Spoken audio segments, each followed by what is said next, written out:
ഇപ്പൊ ഈ പറയുന്ന നമ്മളെ രേണു സുധി, ഞാനിപ്പോൾ പറയാം, ഇപ്പം രേണുവിന്റെ വീഡിയോയ്ക്ക് താഴെ എല്ലാം വരുന്ന കുറെ കമന്റുകളുണ്ട്. അതായത് രേണുവിനെ സുധിച്ചേട്ടൻ പാവം സുധിച്ചേട്ടൻ്റെ ആത്മാവിത് കണ്ടു വിഷമിക്കുന്നു എന്നൊക്കെ പറഞ്ഞിട്ട്. അപ്പൊ ഞാൻ ചോദിക്കട്ടെ, സുധിച്ചേട്ടൻ അതായത് എനിക്ക് തോന്നുന്നു ഒരുപാട് കാലമായിട്ട് ഫീൽഡിലുള്ള ഒരാളാണ്, വർഷങ്ങളായിട്ട് ഈ മിമിക്രി ഫീൽഡിൽ നിൽക്കുന്ന ഒരാളാണ്. പക്ഷെ ഒരു അവസാന സമയമായപ്പോഴല്ലേ പുള്ളി ശരിക്കും പറഞ്ഞാൽ പേരെടുത്തതും, അല്ലെങ്കിൽ ഒന്ന് വളരെ കുറച്ച് വിരലിൽ എണ്ണാവുന്ന ഒരു വിരലിൽ എണ്ണാവുന്ന സിനിമകളിൽ മാത്രം ഒന്ന് മുഖം കാണിക്കാനേ പറ്റിയിട്ടുള്ളൂ ഒരു അവസാന സമയമായിട്ട്. അപ്പൊ ഈ ഇത്രയും ദുഃഖം ഉണ്ടായിരുന്ന ആൾക്കാർ അത്രയും കാലം സുധിച്ചേട്ടന് വേണ്ടി എന്ത് ചെയ്തു? സഹപ്രവർത്തകരുണ്ടായിരുന്നു കേട്ടോ, പിന്നെ കൂടെയുള്ള കുറച്ച് ഫ്രണ്ട്സ് ഒക്കെ ഉണ്ടായിരുന്നു. പക്ഷെ ബാക്കി മിക്കത് സൂചിച്ചാട്ടം കൊണ്ടു നടന്നവരെല്ലാം പുള്ളിയെ പണി കൊടുത്തിട്ടേ ഉള്ളൂ. പുള്ളിക്കിട്ട് പുറകെ തിരിഞ്ഞെന്ന് കുത്തിയിട്ടേ ഉള്ളൂ. മക്കളെന്ന് വിളിച്ചു കൊണ്ട് നടന്നവര് തന്നെ ആ ലോക്ക്ഡൌൺ ടൈമിലൊക്കെ. ഇതൊക്കെ ഞാൻ ഒരുപാട് പറഞ്ഞിട്ടുള്ളതാണ്. ഇതൊക്കെ കേൾക്കുന്നവർക്കറിയാം. ഒരുപാട് പണി കൊടുത്തിട്ടുണ്ട് പാവത്തിനിട്ട്. അല്ലാത്ത സഹപ്രവർത്തകരൊക്കെ കൂടെ നിന്നിട്ടുണ്ട് അദ്ദേഹത്തിന്റെ. ഒരു പ്രശ്നം വന്നിട്ട് പോലും സ്റ്റാർ മാജിക്കുകാരെല്ലാവരും കൂടെ നിന്നിട്ടുണ്ട്. അനൂപേട്ടൻ, ലക്ഷ്മി എല്ലാരും കൂടെ ഉണ്ടായിരുന്നു, സഹായത്തിനൊക്കെ ഉണ്ടായിരുന്നു. പക്ഷെ സുധിച്ചേട്ടൻ അത് സുധി ഒരിക്കലും എവിടെയും പറഞ്ഞിട്ടില്ല അല്ലേ? ആർക്കും നേട്ടന്റെ വിഷമങ്ങളൊന്നും പറയത്തില്ല. എന്നോട് പോലും പറയത്തില്ല ഞാൻ വിഷമിക്കുന്നു. ഞാൻ ഇതെല്ലാം ഉള്ളിൽ നിന്ന് പിടിച്ചെടുക്കുന്നതാണ്. അപ്പം അന്നില്ലാത്ത സ്നേഹമാണ് മരിച്ചിട്ട് 2 വർഷം കഴിഞ്ഞു. ഞാൻ ഇടയ്ക്ക് പോയിരുന്നത്, ഞാൻ പോകുന്നുണ്ട് കല്ലറയിലൊക്കെ, ഞാൻ പോകുന്നുണ്ട്. ഇനിയിപ്പോ ജൂൺ 5-ന് പോകണം. അപ്പം മരിച്ചിട്ട് 2 വർഷം കഴിഞ്ഞു അദ്ദേഹം. എന്നിട്ട് ഇപ്പോഴാണ് ആത്മാവിന് വേണ്ടി ഇവരൊക്കെ ആത്മാവിനെ സ്നേഹിക്കുന്നത്. സ്വന്തം ജീവനോട് ഇരുന്നപ്പോൾ സ്നേഹിച്ചിട്ടില്ലാത്തവരാണ് ഇപ്പൊ ആത്മാവിനെ സ്നേഹിക്കുന്നത്. അത് ഞാൻ സ്നേഹിച്ചോളാം അദ്ദേഹത്തിന്റെ ആത്മാവിനെ. നിങ്ങൾ ആരും ബുദ്ധിമുട്ടണ്ട. ഇപ്പം രേണുവും കുഞ്ഞുങ്ങളും എങ്ങനെ കഴിയുന്നെന്ന് ആരെങ്കിലും ചോദിക്കാറുണ്ടോ? ഈ കുറ്റം പറയുന്ന ആരും ചോദിക്കാറൊന്നുമില്ല. അല്ലാത്ത ആൾക്കാരൊക്കെ തിരക്കാറുണ്ട് കേട്ടോ, എങ്ങനെയുണ്ട്, എങ്ങനെ കഴിയുന്നു എന്നൊക്കെ. കൂടെ നിന്നവരൊക്കെ കൂടെ തന്നെയുണ്ട്. കൂടെ നിന്നവരൊക്കെ ഒരു പരിധിവരെ ഉണ്ട്. കാരണം എല്ലാവർക്കും എല്ലാവരുടേതായിട്ടുള്ള തിരക്കും കാര്യങ്ങളല്ലേ. അപ്പൊ നമ്മളെന്ന് വെച്ചിരിക്കാൻ പറ്റുമോ? അയ്യോ രേണു സുധിച്ചേട്ടൻ്റെ ഭാര്യ മക്കളോ എന്ന് പറഞ്ഞെങ്കിൽ ആർക്കും പറ്റത്തില്ല. അതിന്റെ ആവശ്യമില്ല. അവിടെ കഴിഞ്ഞു. പിന്നെ വല്ലപ്പോഴും ഒരു ഫ്രീ ആകുമ്പം വരുമോ, മെസ്സേജ് അയക്കുകയോ ഒക്കെ ചെയ്തൊക്കെ സന്തോഷം. അപ്പോൾ ഞാൻ ചോദിക്കാം, ഇപ്പം രേണുവിൻ്റെ അനുഭവത്തിൽ, കാരണം ഏറ്റവും കൂടുതൽ ഇപ്പോൾ വിവാദം കേട്ടുകൊണ്ടിരിക്കുന്ന ഒരാളാണ് രേണു. അപ്പോൾ രേണുവിൻ്റെ അനുഭവത്തിൽ നമ്മുടെ കേരളത്തിലുള്ള ആൾക്കാരുടെ കൺസെപ്റ്റ്, അതായത് ഒരു ഭർത്താവ് മരിച്ചുപോയ സ്ത്രീ എങ്ങനെ കഴിയണമെന്നാണ് ശരിക്കും പറഞ്ഞ ആൾക്കാരുടെ ഒക്കെ ഒരു ഒതുങ്ങി കഴിയണം. അതായത് വെള്ളസാരി ഉടുത്ത് ചിലപ്പോൾ ഇവിടെ തന്നെ ഇരിക്കണം, വീട്ടിൽ തന്നെ ഇരിക്കണം, ഇങ്ങനെ എപ്പോഴും കരഞ്ഞുകൊണ്ടിരിക്കണം, സങ്കടപ്പെട്ടിരിക്കണം. അല്ലെങ്കിൽ ഇവള് അഭിനയത്തിൽ പോകരുത്. അഭിനയം എന്ന് പറയുന്നത് വേറെ തന്നെ സംഭവമാണ്. ഇവരുടെയൊക്കെ വിജയം അഭിനയം ചെയ്യരുത്, ഞങ്ങൾ പറയുന്ന ജോലി ചെയ്യണം. ഇടയ്ക്ക് അങ്ങനെ വന്നിരുന്നല്ലോ. അതായത് രേണുവിന് എന്തോ ജോലി ആരോ കണ്ടെത്തി തന്നു, രേണു അതിന് പോവാതാണ് അഭിനയത്തിലോട്ട് ഇറങ്ങിയെന്നൊക്കെ പറഞ്ഞു. ഞാൻ പറയാണ് സിസ്റ്റർ, കുട്ടി ഈ ജോലി ചെയ്യണമെന്നല്ല കുട്ടിക്ക് ഇഷ്ടമുള്ള ജോലിയല്ലേ ചെയ്യത്തുള്ളൂ. വിദ്യ ഇന്ന ജോലി ചെയ്യണമെന്നല്ല വിദ്യക്ക് ഇഷ്ടമുള്ള ജോലിയല്ലേ വിദ്യ ചെയ്യത്തുള്ളൂ. ഞാൻ പറയുന്ന ജോലി വിദ്യ ചെയ്യുമോ? ഇല്ല, ചെയ്യില്ല. എനിക്ക് ഇഷ്ടമല്ലെങ്കിൽ ഞാൻ ചെയ്യൂല. ആ സെയിം സാധനമാണ് എനിക്ക്. എന്നെ എന്തിനാണ് ജോലി അടിച്ചേൽപ്പിക്കുന്നത് ഈ ആൾക്കാര്? ജോലിയുടെ കാര്യം പറഞ്ഞപ്പോ ഒരു അക്കൗണ്ടൻസിയുടെ ഒരു വേക്കൻസി എനിക്ക് തന്നെ. പക്ഷെ എനിക്ക് കണക്കറിയില്ല, കണക്കും തൊപ്പി അറിയാത്ത ഞാൻ അവിടെ ചെന്ന് ആ കമ്പനിയും കൂടെ മുടിപ്പിക്കേണ്ട കാര്യമുണ്ട്. ചാനലിലല്ലേ? ചാനലിലല്ല, അതിനായിട്ട് ബന്ധപ്പെട്ടവര് ഫ്രണ്ട്സിന്റെ. അല്ലാതെ ഞാൻ ഹ്യൂമാനിറ്റീസ് പഠിച്ച ഞാൻ നേഴ്സിംഗ് പോയിട്ട് പകുതി നിർത്തിയിട്ട് പോകുന്ന, GNM പഠിച്ച് പകുതി നിർത്തിയിട്ട് പോകുന്ന ഞാൻ, ഈ കണക്കും തൊപ്പി അറിയാത്ത ഞാൻ എവിടെ ചെന്ന് ആ കമ്പനി മുടിപ്പിക്കേണ്ട കാര്യമുണ്ടോ? ഇല്ലല്ലോ. അത്രേ ഉള്ളൂ. അപ്പൊ എനിക്ക് ഇഷ്ടമുള്ള ജോലിയാണ് ഞാൻ ചെയ്യണത്. റോബിൻ സാറും ആരതി മാമൊക്കെ പറഞ്ഞ പോലെ അവർക്ക് ഇഷ്ടമുള്ള ജോലി അവർ ചെയ്യട്ടെ. ഒരുപാട് പേര് പറയുന്നുണ്ട് അങ്ങനെ. എന്തിനാണ് എന്നെ അടിച്ചേൽപ്പിക്കുന്നത്? ഇപ്പൊ ഇവര് പറയുന്നത് തൊഴിലുറപ്പിന് പൊക്കൂടെ. തൊഴിലുറപ്പ് നല്ല അന്തസ്സുള്ള പണിയാണ്. പക്ഷെ ഞാൻ അതിന് പോകുന്നില്ല. ഇവരെന്നെ എന്തിനാണ് അടിച്ചേൽപ്പിക്കുന്നത്? അതെ, അത് ഈ സമൂഹത്തിന് കുഴപ്പമല്ലേ എന്നെ അടിച്ചേൽപ്പിക്കുന്നത്. ഞാൻ മാത്രമാണോ ഇവിടെ വിധവയായിട്ടിരിക്കുന്നത്? എല്ലാരും എന്നെ ഫോക്കസ് ചെയ്യാൻ. അതാണ് പ്രശ്നമെന്ന് അല്ലേ? അതായത് സുധിച്ചേട്ടനില്ല, സുധിച്ചേട്ടന്റെ ഭാര്യയായോണ്ട് സുധിച്ചേട്ടൻ മര്യാദക്ക് വീട്ടിൽ ഇരിക്കും, അവര് കൊണ്ട് തരും. എനിക്ക് മാസം എനിക്ക് കൊണ്ട് തരും. ഞാൻ ഇങ്ങനെ ഇരുന്നാ മതി, തരും. 500 ഇരിക്കുന്ന പോലെ ഇങ്ങനെ ഇരുന്നാ മതി, കൊണ്ട് തരും. അതാണ് ഈ നമ്മുടെ അതിനെ വേറൊരു വിവാദം ഇടയ്ക്ക് തലവെക്കല്ലോ. വിവാദങ്ങളേ ഉള്ളൂ. ഞാൻ പറഞ്ഞുതരാം. നമ്മുടെ സ്പ്രേ, അതാണോ ഈ സ്പ്രേ? ഈ സ്പ്രേ ആണ് നമ്മള് ഭദ്രമായിട്ട് ഇവിടെ തന്നെ വെച്ച് നമ്മളത് യൂസ് ചെയ്യാൻ പറ്റത്തില്ല. തീർന്നു പോയാൽ ഇനി പറ്റത്തില്ല. അത് തന്നെ അടിക്കാനും പറ്റത്തില്ല. അപ്പം ഈ സ്മെല്ലെന്ന് പറഞ്ഞാൽ, ഈ സ്പ്രേയുടെ സ്മെല്ലെന്ന് പറഞ്ഞാൽ ഒത്തിരി പേര് റിയാക്ഷൻ കളിയാത്തത് ഞാൻ കണ്ടായിരുന്നു. നമുക്കിപ്പോ നാറ്റമാണ്. അതാണ് എന്റെ പൊന്നെ സുഹൃത്തുക്കളെ, ഇത് വിയർപ്പിന്റെ മണമാണ്. അത് ഞാൻ അടിച്ചുകൊണ്ട് പോകുന്നതിനാൽ മറ്റുള്ളവർ എന്നെ ഓടിക്കും. നിന്റെ കെട്ടിയവന്റെ സ്പ്രേ ആയിരിക്കും, ഞങ്ങൾക്കത് മണമല്ല, ഞങ്ങൾക്കത് നാറ്റമാന്ന് പറഞ്ഞാൽ ഞാൻ എന്താ വെച്ചാൽ നമ്മളല്ല വിയർപ്പിന്റെ മണം ഇട്ടുകൊണ്ട് മറ്റുള്ളവരുടെ മുന്നിൽ പോകുന്നു. ഇത് ഞങ്ങൾക്ക് മണക്കാൻ വേണ്ടിയിട്ടുള്ളതാണ്, ഇടയ്ക്ക് ഓർക്കുമ്പോഴത്തേനും മണക്കാൻ വേണ്ടിയിട്ടുള്ള സ്പ്രേ ആണ്, അല്ലാതെ പെർഫ്യൂം അല്ല, അടിച്ചുകൊണ്ട് പോകുന്ന പെർഫ്യൂം അല്ല. ഞാനൊരു പെർഫ്യൂം ഭ്രാന്തിയാണ്. എല്ലാ പെർഫ്യൂം എവിടെ പെർഫ്യൂം കിട്ടിയാലും അടിക്കുന്നതാണ് ഞാൻ. പക്ഷെ ഇത് അടിക്കാൻ പറ്റുന്നതല്ല. ഇത്രയും പറഞ്ഞു. ലക്ഷ്മി നക്ഷത്രം ഞങ്ങളുടെ ലൈഫിൽ തന്നെ ഏറ്റവും വലിയൊരു ഗിഫ്റ്റാണ്, ഒരിക്കലും തിരിച്ചു കിട്ടാത്തൊരു ഗിഫ്റ്റ്. അപ്പം അങ്ങനെ ഇപ്പം വിവാദങ്ങളൊക്കെ ഒരു സൈഡിൽ നടക്കുന്നുണ്ടെങ്കിലും അതെ ഒത്തിരി കമ്മിറ്റ്മെന്റുകൾ ഏറ്റെടുത്തിട്ടുണ്ടല്ലേ. എന്തൊക്കെയാണ് ഭാവി പരിപാടികളൊക്കെ? ഭാവി പരിപാടി ഭാവിയിൽ വരുന്ന വർക്കുകളൊക്കെ ചെയ്യണം. ആരോഗ്യം, ഹെൽത്ത് നോക്കണം. എല്ലാവരും പറയും, സ്നേഹമുള്ളവരൊക്കെ പറയും ഹെൽത്ത് നോക്കണം, ആഹാരം കഴിക്കണം. കുറച്ച് പല്ലിൻ്റെ പ്രശ്നമുണ്ട്, അതൊക്കെ ഒന്ന് റെഡിയാക്കണം. കിച്ചുവിൻ്റെ പല്ലിൻ്റെ പ്രശ്നം എനിക്ക് ഒന്ന് ആരോ പറഞ്ഞെന്ന് തോന്നുന്നു, എങ്ങനെയാ അറിയില്ല, അവൻ്റെ പല്ല് കുറച്ച് ഗ്യാപ്പ് ഉണ്ടായിരുന്നത്. ഈ ഇടയിൽ ഇന്ന് ഞാനിപ്പോൾ വിളിച്ചപ്പോൾ ചേട്ടാ നീ പല്ലിൻ്റെ ഇത് ശരിയാക്കി. അമ്മ ഞാൻ ശരിയാക്കി കിട്ടാൻ തോന്നുന്നു. അത് ഒരുപാട് താങ്ക്സ്. അത് ആരെങ്കിലും ഹെൽപ്പ് ചെയ്തോ എനിക്കറിയില്ല, എങ്ങനെയാണെന്ന് അറിയില്ല. എന്തായാലും താങ്ക്സ്. അല്ലെങ്കിൽ എനിക്കറിയില്ല എങ്ങനെ ചെയ്തെന്നറിയില്ല. കാരണം ഞാൻ ഇന്ന് അറിയുന്നത് സംഭവം. ഞാനിവിടെ ഇല്ലായിരുന്നില്ല, ഞാൻ തിരക്കായിരുന്നു. ഇപ്പം വന്നപ്പോൾ വിളിച്ചപ്പോൾ അറിയുന്നത് പല്ല് കമ്പ്ലീറ്റ് കാര്യം. അപ്പോൾ ഒത്തിരി താങ്ക്സ് അതിന്.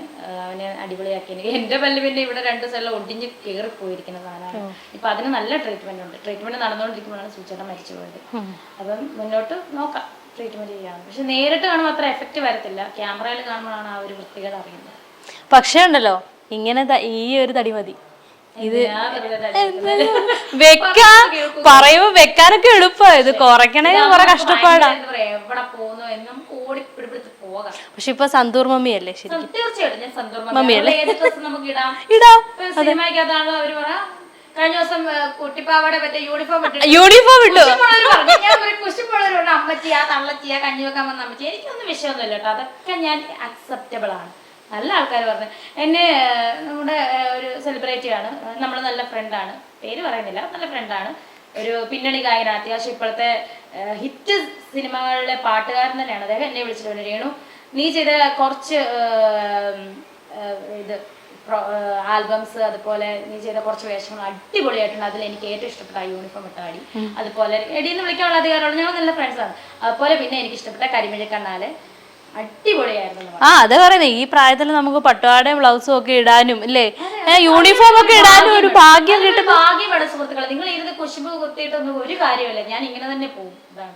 അതാണ് നമ്മുടെ സുധി. നമ്മുടെ ഇവിടെ ഒരു വേടൻ ആരാധകനുണ്ടല്ലോ, ഒരു കുഞ്ഞാരാധകൻ, അതായത് ഉണ്ട്, അതായത് ജൂനിയർ സുധി. അപ്പൊ നമുക്ക് ജൂനിയർ സുധിയെ കൂടി ഇങ്ങോട്ടൊന്ന് വിളിക്കാം, നമുക്ക് 2 പാട്ട് പാടി തരുമെന്ന് ചോദിച്ചു നോക്കാം. ഇതാണ് നമ്മുടെ അല്ലേ വേടൻ താരം. ഇത് വേടന്റെ ആരാധകനാണ് അല്ലേ. ഞങ്ങളുടെ ജൂനിയർ സുധി. എന്നാ അമ്മയുടെ പാടി. ശരി ശരി ശരി, എന്നാ അമ്മയുടെ പാടി.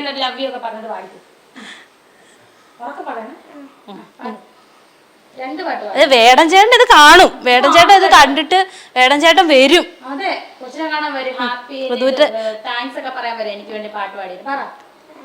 ഒരു പാട്ട് പാടിക്ക്.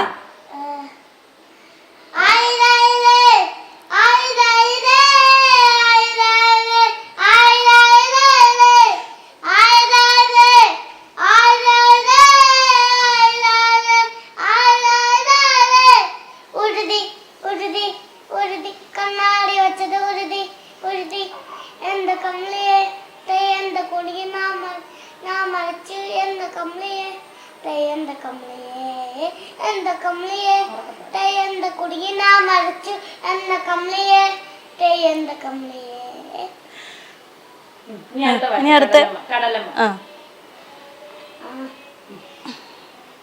കടലമ്മ കട്ടത് അന്നേരടമ്മ വളരെ കട്ടത് കടലമ്മ കടലമ്മ കട്ടത് കടലെന്ന മക്കളാ കടലിന്റെ കടലമ്മ കടലമ്മ കട്ടത് അന്നേരടമ്മ വളരെ കട്ടത് കടലമ്മ കടലമ്മ കട്ടത് കടലെന്ന മക്കളാ കടലിന്റെ. ഇനി ഏത് പാട്ടാ? ഇനി വേറൊരു പാട്ട് പാട്, വേടചേട്ടൻ അല്ലാത്തൊരു പാട്ട്. പാട്ട് പാടി ഉറക്കാം, അച്ഛൻ പഠിപ്പിച്ച പാട്ട്. അച്ഛൻ അപ്പൊ സുധി അച്ഛൻ പഠിപ്പിച്ച പാട്ട്. റെഡി 1 2 മൈക്ക് എനിക്ക് ഈ മൈക്ക് ശരി ശരി. പാട്ടു പാടി ഉറക്കാഞ്ഞ താമരപ്പൂ പൈതലേ കേട്ടു കേട്ടു നീയുറങ്ങൻ കരളിൻ്റെ കാവലേ കരളിൻ്റെ കാവലേ. അച്ഛൻ പഠിപ്പിച്ച പാട്ടാന്ന് പറയുന്നത്.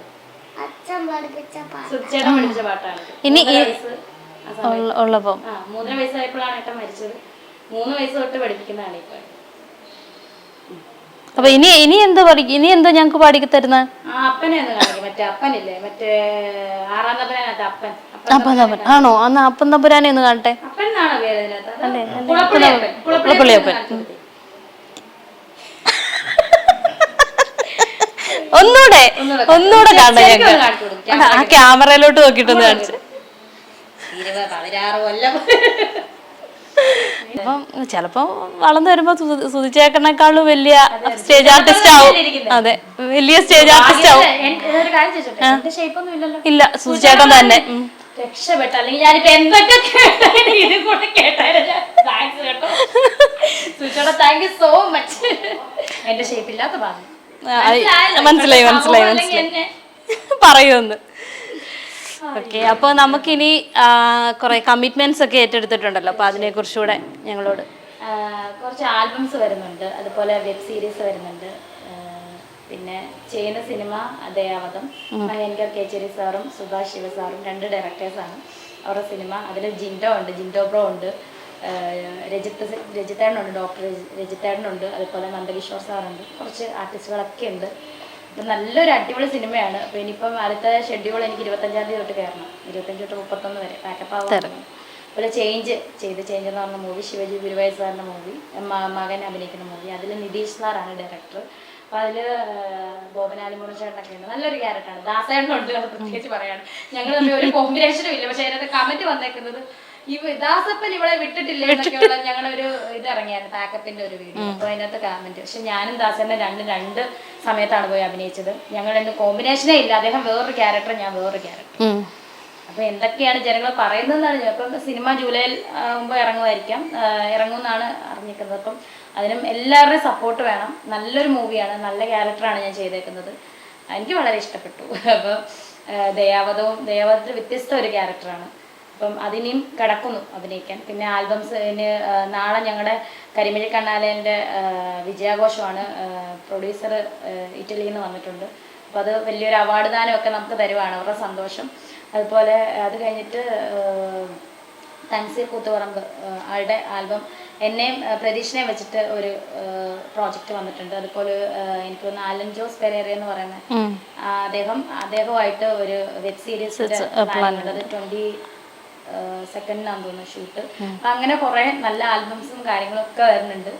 വരുന്നെല്ലാം നമ്മൾ ഹാപ്പി ആയിട്ട്. അപ്പൊ ഇനി വിവാദങ്ങൾ വരേണ്ടി വരും. വിവാദങ്ങളൊക്കെ ഇങ്ങനെ വന്നുകൊണ്ടേയിരിക്കും. പക്ഷെ ഇങ്ങനെ തന്നെ സ്ട്രോങ് ആയിട്ട് മുന്നോട്ട് പോകാൻ ഞങ്ങളുടെ എല്ലാവിധ ആശംസകളും ഉണ്ടായിരിക്കും. ഞങ്ങളപ്പോൾ വീണ്ടും വരും അടുത്ത വിവാദം ഉണ്ടാക്കുമ്പോൾ കേട്ടോ.